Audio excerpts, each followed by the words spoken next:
नमस्ते वानर सेना। मैं हूँ आपकी केमिस्ट्री एजुकेटर नवोमिता भट्टाचार्य और आप सब मुझे नोबिता मैम के नाम से जानते हो। वैसे देखो, आज हमारा क्रिसमस चल रहा है तो इसीलिए हम लाइव नहीं आए, लेकिन आपके पास अगर थोड़ा सा भी टाइम है ना तो ये सेशन जरूर देख लेना, ठीक है? क्योंकि इस सेशन पे मैं आपको सबसे important 1 marker question chapter wise हम ये करने वाले हैं। और ये मैं पहले वाले चैप्टर से शुरू कर रही हूँ, मैटर इन आवर सराउंडिंग्स, ठीक है? तो इसे देख जरूर लेना बच्चे, क्योंकि अगर नहीं देखोगे तो हो सकता है कि यहाँ पे मैंने कुछ इंपॉर्टेंट क्वेश्चन बताए हो जो डिट्टो कॉपी पेस्ट आपके एग्जाम में आ गया है और फिर आप अटेम्प्ट नहीं कर पाओगे और फिर आप बोलोगे कि मैम ने तो बताया नहीं, मैम ने तो ये करवाया ही नहीं। लेकिन मैम करवा रही है, ठीक है?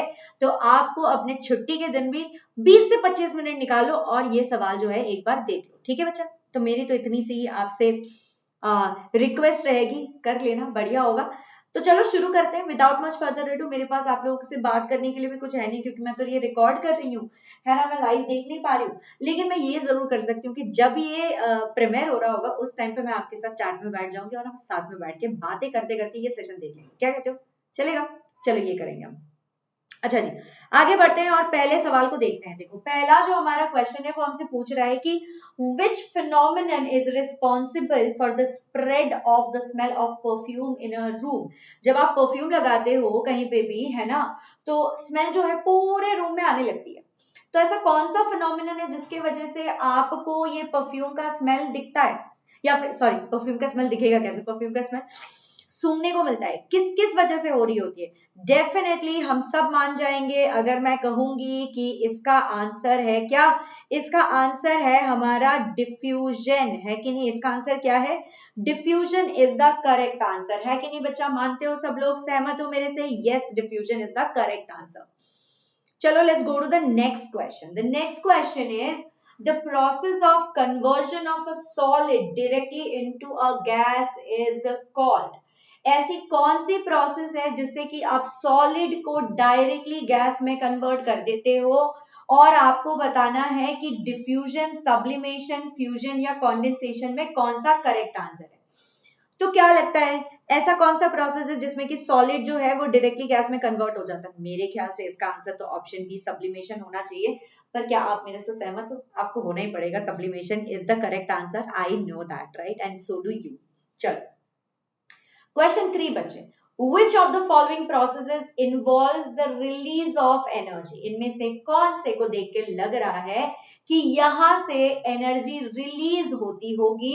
यस, रिलीज ऑफ एनर्जी, ना कि अब्जॉर्प्शन ऑफ एनर्जी, रिलीज हो रही है। तो बॉइलिंग में क्या करना पड़ता है? आप ही को हीट देना पड़ता है, तभी जाके पानी बॉइल करता होगा। इवेपोरेशन में भी क्या होता है कि वो हीट को अब्सॉर्ब करती है और फिर सुई करके उड़ जाती है। मेल्टिंग प्रोसेस में भी क्या होता है कि आपको हीट देनी पड़ेगी, तभी जाके सॉलिड जो है वो लिक्विड में कन्वर्ट होगी। तो मेरे हिसाब से मुझे तो लगता है कि कंडेंसेशन जो है ये हमारा करेक्ट आंसर है। लेकिन आपको क्या लगता है, कि आप सहमत हो? आओ चलो आंसर देख लेते, क्या होगा आंसर?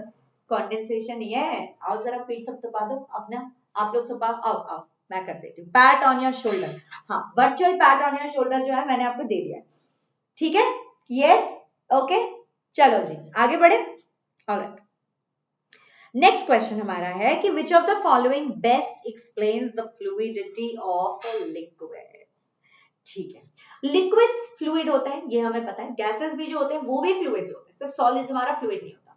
तो अब आप मुझे बताओ कि इनमें से कौन सा जो है, कौन सा बेस्ट एक्सप्लेन करता है कि फ्लूइडिटी ऑफ लिक्विड्स जो एग्जिस्ट करती है, कौन सा कर रहा है? स्ट्रॉन्ग इंटरमॉलिक्यूलर फोर्सेस नहीं है तो सॉलिड में होता है। Weak intermolecular forces, okay. Fixed shape बिल्कुल भी नहीं होता है। हाई डेंसिटी नहीं, बहुत ज्यादा तो नहीं होता। तो मुझे लगता है कि हमें option B, weak intermolecular forces पे क्लिक कर देना चाहिए।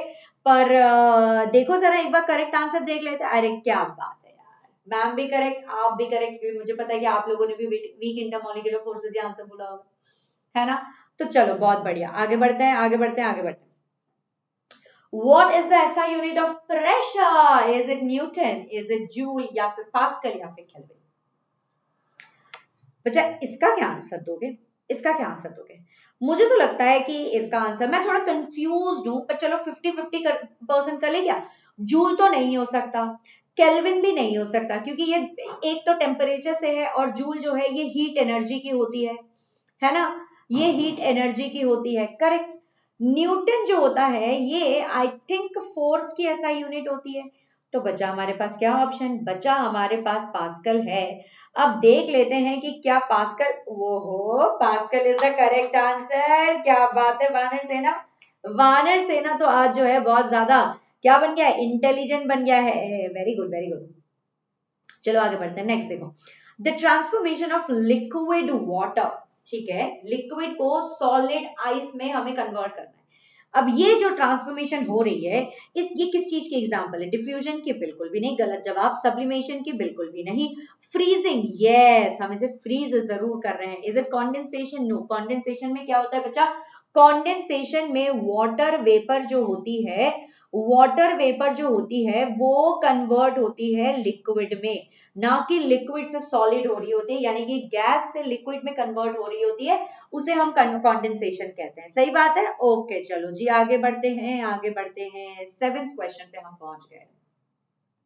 और तुम देख रहे हो कि हमारे पास जो है कुछ 6 मिनट गए हैं और हम 7वें क्वेश्चन पे पहुंच गए। यार मतलब मैंने तुम लोगों को क्या पढ़ाया यार, क्या पढ़ाया, एकदम मक्खन जैसा क्लियर हो गया तुम सब लोगों का। और इसीलिए तुम्हारे साथ साथ, क्योंकि मेरे को भी अब चैप्टर रट ही गया है, इतने बार एक ही चीज, इतने बार एक ही चीज, इतनी बार एक ही चीज हमने पढ़ लिया है कि रटते रटाते अब 6 मिनट में हम 7 क्वेश्चंस कर ले रहे हैं बच्चे। स्पीड देख रहे हो आप, ऐसा ही होगा, इससे भी और ज्यादा स्पीड पे पहुंच जाओगे अगर आप इसी चैनल के साथ जुड़े रहे तो सब्सक्राइब कर लेना, अपने दोस्तों के साथ शेयर भी कर देना और इस वीडियो को लाइक भी कर देना मेरे बच्चे, है ना, ठीक है।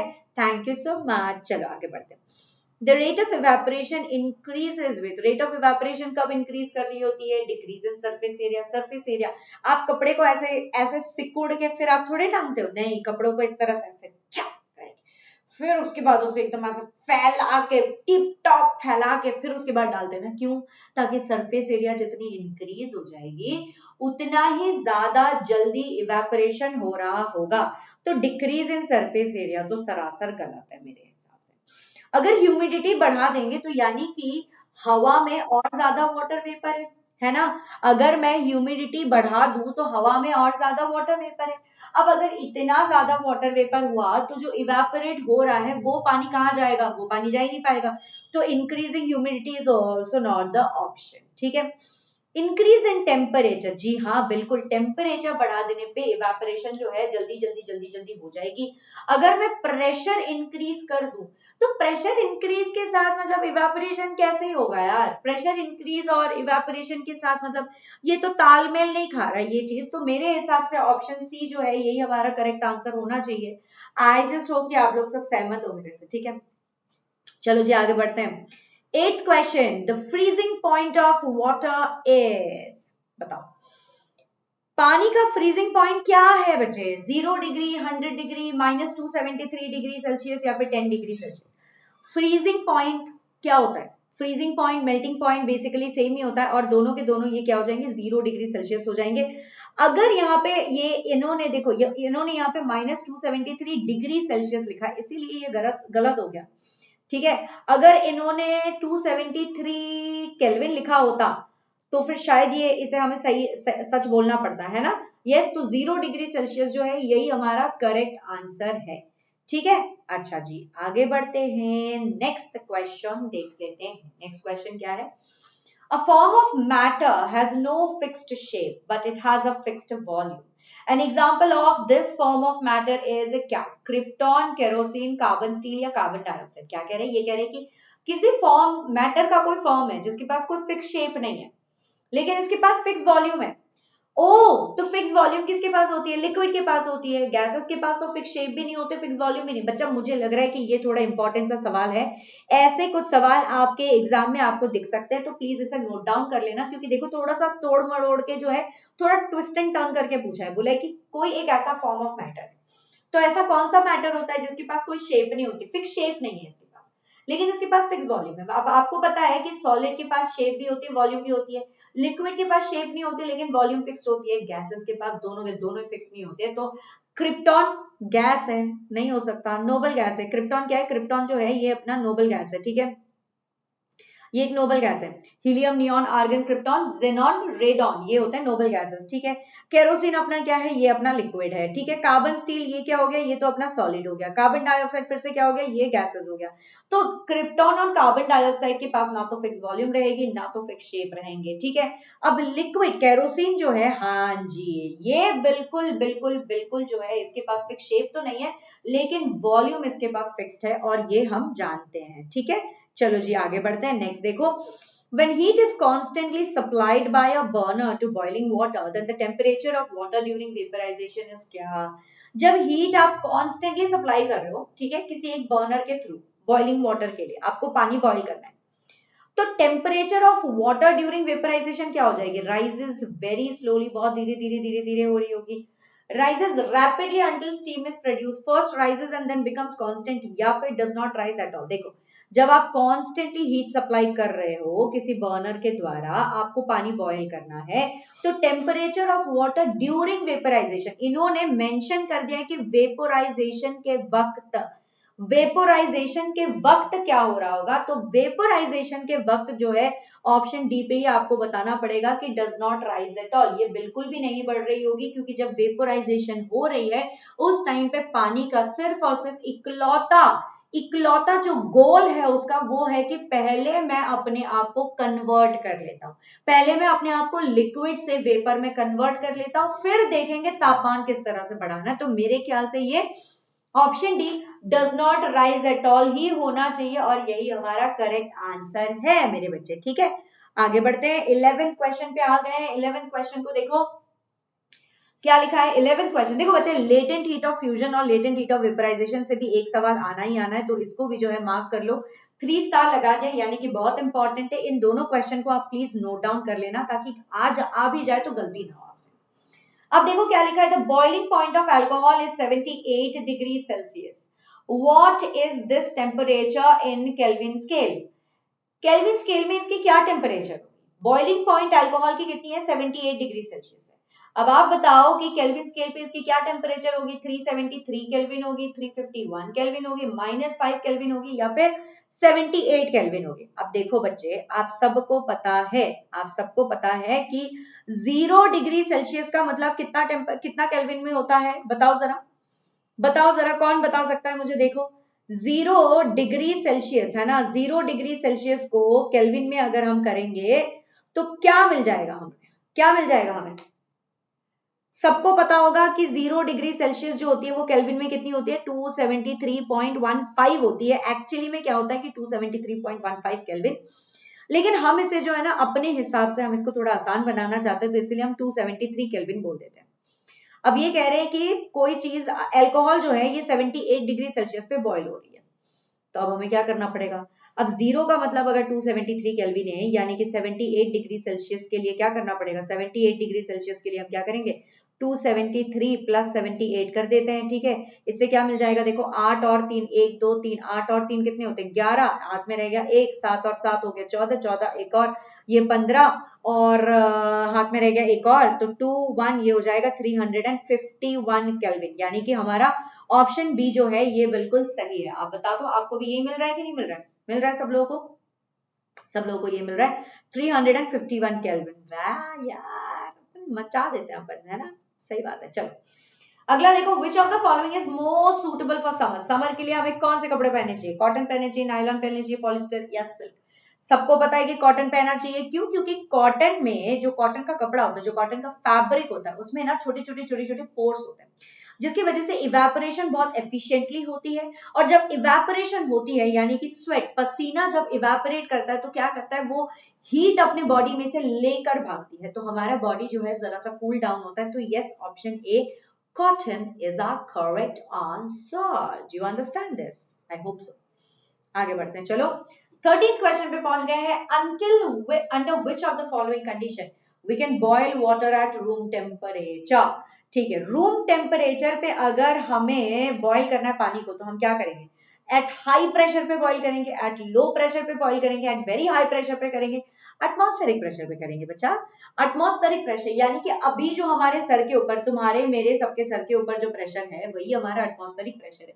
और एटमॉस्फेरिक प्रेशर पे जब आप बॉईल करोगे तो रूम टेम्परेचर में वो बॉईल हो सकता है। अगर आपने हाई प्रेशर लगा दिया तो क्या हो जाएगा, तो समय या तो ज्यादा लग सकता है या तो कम लग सकता है। अब ये बताओ, ये आप जरा कमेंट करके मेरे को बता सकते हो क्या, अगर मैं हाई प्रेशर या वेरी हाई प्रेशर पे अगर मैं पानी को बॉईल करूंगी तो उसकी टेम्परेचर बढ़ जाएगी या टेम्परेचर कम हो जाएगी?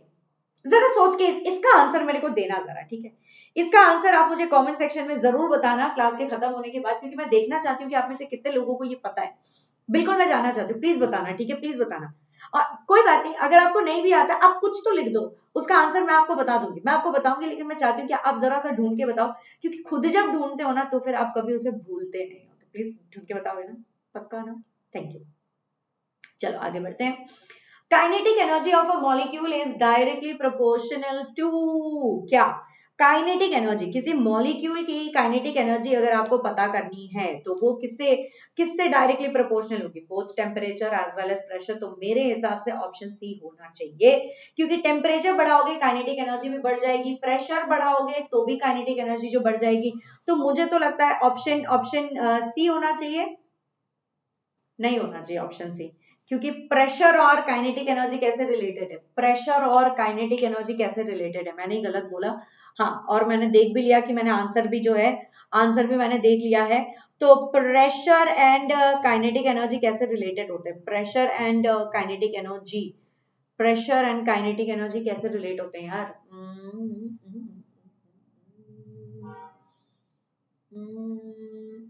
आई थिंक इनवर्सली रिलेटेड होता है ना। प्रेशर इज इक्वल टू कितना होता है? प्रेशर की क्या फॉर्मूला है? ये आपके किताब में तो नहीं है, ये आपके किताब में तो नहीं है, लेकिन गैसेस के लिए जैसे क्या कहते हैं, इलास्टिक कोलिजन कहते हैं। तो आई थिंक ये क्या होता है, ये क्या होता था? मैं भी भूल गई हूँ यार फॉर्मूला, मैं भी जो है फॉर्मूला भूल गई हूँ। क्या होता था इसका फॉर्मूला यार? Oh oh oh oh I think pressure is equal to 3/2 times of the energy होती है ना? या तो या तो इसका उल्टा होता है शायद। यार मैं ये कैसे भूल गई, पर मैं ये बताना चाहती हूँ आप लोगों को, जस्ट सो दैट कि क्या लिखते हैं, PV is equal to, PV is equal to तो एनआरटी हो गया, ये तो नहीं हो पाएगा, है ना? आ, आ, आ, ऐसे कैसे भूल गई? आई थिंक यही होता है बच्चा, P is equal to, P is equal to क्या होता है? 2/3 होगा, हाँ 2/3E, इस तरह का ही कुछ फॉर्मूला होता है। तो प्रेशर अगर मैं बढ़ा दूंगी तो देखो इधर ये घट जाएगा, इधर ये घट जाएगा, है ना, ये घट जाएगा। एनर्जी अगर मैं बढ़ाऊंगी तो प्रेशर जो है वो, हाँ, और यहाँ पे इन्होंने पूछा है डायरेक्टली प्रोपोर्शनल। तो प्रेशर और एनर्जी जो है ये यहाँ पे लिख लेते हैं कि ये इनवर्सली प्रोपोर्शनल होगा। ये क्या होगा? ये इनवर्सली प्रोपोर्शनल होगा। तो option a temperature he correct होना चाहिए। अब एटमॉस्फेरिक प्रेशर जो है ये भी प्रेशर ही है एक तरह का। तो हम ये भी नहीं बोल सकते कि एटमॉस्फेरिक प्रेशर और काइनेटिक एनर्जी जो है ये डायरेक्टली रिलेटेड होंगे, नहीं हो सकते। तो हाँ, मैं गलत थी कि मैंने option C both A and B बोला था। ऑप्शन ए होगा, टेम्परेचर ही होगा, सही बात है। चलो 15th क्वेश्चन पे चलते हैं। Which one of the following sets of phenomena would increase on raising the temperature? इनमें से कौन सा अगर मैं टेम्परेचर बढ़ा दूं तो ये बढ़ जाएगा? Diffusion, evaporation, compression of gas? नहीं। टेम्परेचर बढ़ाने पे कंप्रेशन ऑफ गैस बढ़ कैसे जाएगा? नहीं हो पाएगा ना, एक्सपेंशन हो जाएगी ज्यादा। तो evaporation, diffusion, expansion of gas, ये हो सकता है। ऑप्शन बी शायद हमारे लिए करेक्ट हो। Evaporation, compression of gas, solubility नहीं। Evaporation, solubility, diffusion and compression of gas. जहां जहां पे कंप्रेशन ऑफ गैस आ रही है आई थिंक उसके वजह से हमें जो है आंसर हमें गलत बताना पड़ेगा। तो आपके हिसाब से क्या आंसर है यार? मेरे को तो लग रहा है, जो मुझे लग रहा है वो मैं बता देती हूँ आप लोगों को वैसे, है ना। मुझे तो ऐसा लग रहा है कि इसका आंसर क्या होना चाहिए? मुझे तो ऐसा लग रहा है कि इसका आंसर जो है क्या होना चाहिए? मुझे तो लग रहा है कि इसका आंसर ऑप्शन बी होना चाहिए। आपको क्या लग रहा है? आपको क्या लग रहा है? देखो यार मतलब ऐसा मुझे लग रहा है, ठीक है, ऐसा मुझे लग रहा है कि डिफ्यूजन बढ़ जाएगी, इवेपोरेशन बढ़ जाएगी, लेकिन जहां जहां पे ये कंप्रेशन ऑफ गैस ये बता रहे हैं ना यार, अगर आप टेम्परेचर बढ़ाओगे तो गैसेस के जो मॉलिक्यूल्स है वो थोड़ा और पागलपंती करने लगेंगे, तो वो क्या करेंगे, वो एक्सपैंड होना चाहिए उनको। अगर आप कंप्रेस करने जाओगे तो वो थोड़ा सा बोलेंगे कि नहीं यार कंप्रेस नहीं होना, हमें तो अभी फैलना था, तो वो कंप्रेस नहीं होंगे। तो जहां जहां पे टेम्परेचर बढ़ रहा है उसके साथ ये कंप्रेशन ऑफ गैस जो है ये मेल नहीं खा रहा, ठीक है, ये मेल नहीं खा रहा। हालांकि टेम्परेचर बढ़ाओगे तो सॉल्युबिलिटी बढ़ेगी, टेम्परेचर बढ़ाओगे डिफ्यूजन बढ़ेगा, टेम्परेचर बढ़ाओगे इवेपोरेशन बढ़ेगा, ये सब सही है। तो मुझे लग रहा है कि ऑप्शन बी हमारा करेक्ट आंसर होना चाहिए, ठीक है ना। चलो आगे बढ़ते हैं। 16th क्वेश्चन को देखो, during summer water kept in an earthen pot becomes cool because of the phenomenon. ये तो बहुत ही आसान है, ये क्या हो जाएगा, evaporation will be the correct answer. इसकी आंसर हो जाएगी इवेपोरेशन। आहा बढ़िया सा एक ग्राफ वाला क्वेश्चन मिला है बच्चे, देखो। A student heats a beaker containing ice and water.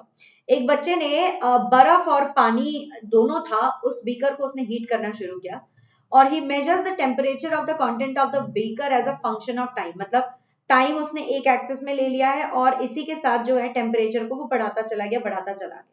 तो इनमें से कौन सा करेक्टली रिप्रेजेंट करेगा इस पूरे फिनोमेनन को, बताओ जरा। तो करेक्टली इनमें से कौन सा जो है रिप्रेजेंट करेगा। देखो ए जीरो से लेके ये बढ़ता चला जा रहा है, बढ़ता चला जा रहा है, और फिर एक टाइम के बाद जो है ये क्या हो जाता है, ये कांस्टेंट हो जाता है ना। एक टाइम के बाद ये क्या हो जाता है, ये कांस्टेंट हो जाता है, ओके। और ये क्या कर रहा है, ये हीट कर रहा है आइस एंड वाटर को। आइस एंड वाटर, अगर आइस एंड वाटर को हीट कर रहा है यानी कि ये 0 डिग्री सेल्सियस पे रहेगा। और जब तक पूरा का पूरा जब तक ये पूरा का पूरा जो है ये पूरा वाटर में बदल नहीं जाता तब तक टेम्परेचर बढ़ेगी ही नहीं। तो पहले ये 0 डिग्री से शुरू होगा और फिर बहुत देर तक ये 0 पे ही रहता रहेगा, उसके बाद ये फट से बढ़ेगा। तो मुझे तो ऐसा लग रहा है बच्चे कि ऑप्शन डी जो है ये हमारा करेक्ट आंसर है। आपको क्या लग रहा है बताओ? ऑप्शन डी होना चाहिए। देखो इसमें तो 100 डिग्री सेल्सियस से फिर नीचे आ रहा है, भाई अगर बर्फ भी है पानी भी है तो 100 डिग्री सेल्सियस में तो रह ही नहीं सकता। यहाँ पे भी देखो 100 डिग्री सेल्सियस से थप करके ये गिरा है 0 डिग्री सेल्सियस पे, ये भी नहीं हो सकता। ये भाई साहब बता रहे हैं, ऑप्शन ए वाले जो है ये कह रहे हैं कि इन्होंने धीरे धीरे धीरे धीरे धीरे धीरे बढ़ाया और फिर जाके कांस्टेंट हो गया। अब आइस भी है वाटर भी है तो ये तो नहीं हो सकता। अगर आइस है यानी कि वो 0 डिग्री सेल्सियस में कहीं ना कहीं वो है ही, है ना, तो ये भी नहीं हो सकता। तो मेरे हिसाब से option D is the correct answer and yes we are right, option D is the correct answer. चलो आगे बढ़ते हैं। कितने नंबर सवाल पे पहुंच गए, 17th के बाद। देखो ये हमारा 18th क्वेश्चन है, ठीक है, ये 18th question. A few substances are arranged in the increasing order of forces of attraction between their particles. Which one of the following represent a correct arrangement? Water, air, wind. Not possible. Okay. Air, sugar, oil. Oxygen, water, sugar. Salt, juice and water. क्योंकि salt जो है ये solid है, उसके बाद juice में थोड़ा सा और फोर्सेस ऑफ अट्रैक्शन कम हो जाएंगे। उसके बाद एयर अगर देखोगे तो एयर में फोर्सेस ऑफ अट्रैक्शन और ही ज्यादा कम हो गए। In the increasing order of forces of attraction between their particles, increasing order अगर ये बोल रहे हैं, इंक्रीजिंग अगर ऑर्डर बोल रहे हैं, इंक्रीजिंग ऑर्डर का मतलब तो ये होना चाहिए था कि एयर, जूस और फिर सॉल्ट, है ना। ओ इंक्रीजिंग ऑर्डर तो यानी कि I think oxygen, oxygen air है, फिर वाटर है, फिर शुगर है, तो यस ऑप्शन ऑप्शन सी हो जाएगा, ऑप्शन सी हो जाएगा, है ना, ऑप्शन सी हो जाएगा। Yes correct correct correct. चलो 19th क्वेश्चन पे आ गए हैं। When we put some crystals of potassium permanganate in a beaker containing water, we observe that after some time whole water has turned pink. This is due to what बच्चा? This is due to क्या हो जाएगा? Diffusion हो सकता है, sublimation of crystal बिल्कुल भी नहीं, कॉन्डेंसेशन बिल्कुल भी नहीं, फ्यूजन ऑफ पोटेशियम परमैंगनेट या फिर डिफ्यूजन। जरा सोचो इस पे, जरा गौर फरमाओ इस पे। मैं आप लोगों को 1 सेकंड देती हूँ, जरा सोच के बताओ इसमें क्या हो सकता है इसका आंसर। ये डिफ्यूजन होगा कि ये फ्यूजन होगा, डिफ्यूजन होगा कि फ्यूजन होगा भैया। फ्यूजन का मतलब होता है कॉम्बिनेशन, तो पोटेशियम पर मैंगनेट पानी के साथ कंबाइन थोड़ी कर रहा है, बिल्कुल भी नहीं कर रहा है। ये क्या कर रहा है, ये डिफ्यूज कर रहा है, मतलब धीरे धीरे धीरे धीरे पोटेशियम पर मैंगनेट के जो पार्टिकल्स है वो धीरे धीरे क्या कर रहे हैं, वो धीरे धीरे पानी के जो गैप्स है उसके बीच में ये समा रहे हैं, तो यानी कि इसे हमें डिफ्यूजन ही कहना पड़ेगा। हाँ जी, डिफ्यूजन ही होगा। यस। अगला सवाल, last question, 20th question. The liquid which has the highest rate of evaporation is petrol, alcohol, nail polish remover और वाटर। हाँ हाँ हाँ, ये बताओ ये बताओ ये बताओ। ये तो बहुत बढ़िया सा सवाल है यार, ये तो बहुत ही बढ़िया सा सवाल है। क्या लगता है, पेट्रोल होगा, अल्कोहल होगा, नेल पॉलिश रिमूवर होगा या water? Correct answer is nail polish remover, क्योंकि इसे हाथ में रखो, थैले पे रखो अपने, है ना, अपने हथेली पे रखो, सॉरी थैले पे नहीं, अपने हथेली पे रखो और फुर उड़ जाता है। पेट्रोल और अल्कोहल को, यस बिल्कुल सही बात है कि वाटर से इनकी इवेपोरेशन रेट ज्यादा होती है, लेकिन नेल पॉलिश रिमूवर से कंपेयर करोगे थोड़ा सा कम हो जाएगा। Nail polish remover is the correct answer. और ये था हमारा 28th क्वेश्चन। इसके आगे आज का सेशन हमारा खत्म होता है। तो थैंक यू सो मच मेरे प्यारे प्यारे बैनर सेना, मेरे प्यारे बच्चे। आई होप कि आप लोगों को ये सेशन जो है लगा होगा कि बेनिफिशियल है मैम। काफी सारी चीजें हमें समझ आ गई, काफी सारी चीजें हमें क्लियर भी हो गई। तो लाइक कर देना सेशन को, सब्सक्राइब भी कर देना चैनल को और अपने दोस्तों के साथ शेयर भी कर देना। Lots of love, I will see you later, tata bye bye.